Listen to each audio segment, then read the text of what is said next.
Hey, thank you for clicking on the video. Now do yourself a favor and subscribe.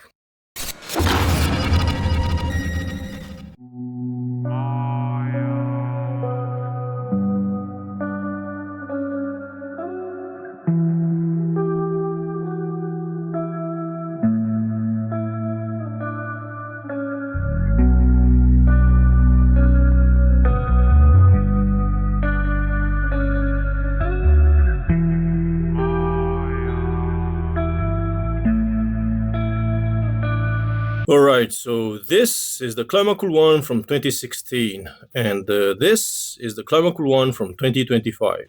I said it before, but this is one of my all-time favorite sneaker silhouettes. I have 7 different colorways, this being the first sneaker I got in my collection 7 or 8 years ago. Of course, these are unwearable because at that time I didn't know what's my actual size, but it's a pretty iconic sneaker to me. So I have been testing these two constantly since last year and pretty much all the other colorways. And because my short video where I show off my Climacool 1 collection is now my most watched, I'm really excited to post this video. And it's going to be my classic real review style, so if you're expecting the same bullshit ass review that your favorite YouTuber does, reading shit from the official website, do me a favor and fuck off my channel forever. Okay, so I had to get the 2025 in size 9.5 US for a fair comparison to the 2016, but I do recommend that you go true to size. In my case, that's 10 US. The price was okay, about 50% off, and you shouldn't really pay more.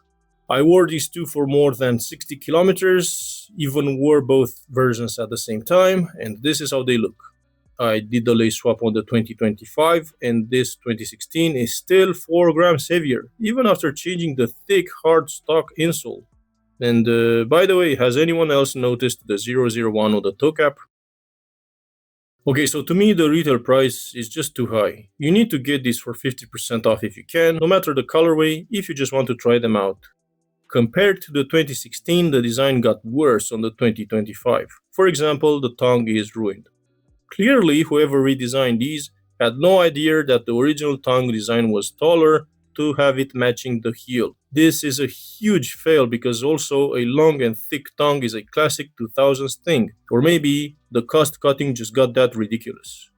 But you still need to wear the 2025 with mid or long socks because the tongue rubs on the foot, and actually the tongue has a pretty horrible design. The back of the midsole is shorter while the back of the upper is taller on the 2025. The build quality is kind of the same, so not that good, with these scratching plastic bits and the raw padding rubbing on the inside here. On the 2016 I actually had to glue the padding edges on the shoe on the inside, which is pretty bad. But a huge issue with the Climacool 1 is that in time the toe cap not only turns orange, but it's cracking and separating from the midsole. This happened to me twice when I was outside, which is pretty ridiculous and extremely embarrassing for a guy that has more than 200 pairs of sneakers. Of course, I don't know how these 2025 will look in 10 years, and or if they fixed this. Because the midsole is softer, there's a crease here where the toe cap ends. Also, it seems that the foot sinks in more. This type of midsole design doesn't really need to be softer. And clearly there's less padding in the 2025. But moving on, it's obvious these are not good in the rain, also not even on wet pavement. This toe box hole is too close to the ground and it will get your socks dirty and wet. The midsole is too thin towards the toe box on both these versions. And you can only feel the Climacool when it's chilly out, or very windy. So it's a pretty useless feature, especially here in the back, where this is 1000% for design purposes only. And these have that type of color design I hate that lets crap inside when you walk. Actually, the curved footbed makes an ankle gap even when you put the foot down. Of course, you can strangle the feet with the laces to see if that fixes it.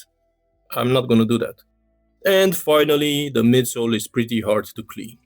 And also, why are they not releasing different upper styles like they were doing in the past?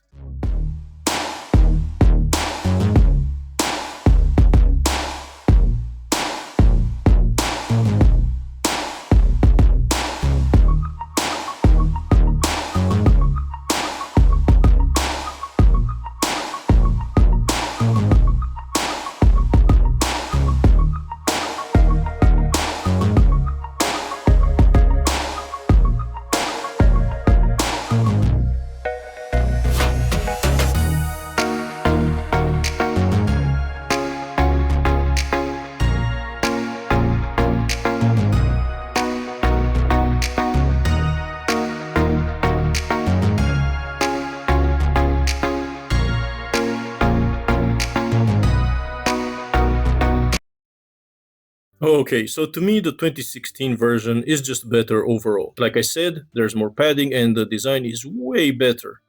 But the 2025 is still a great sneaker and you should definitely buy it.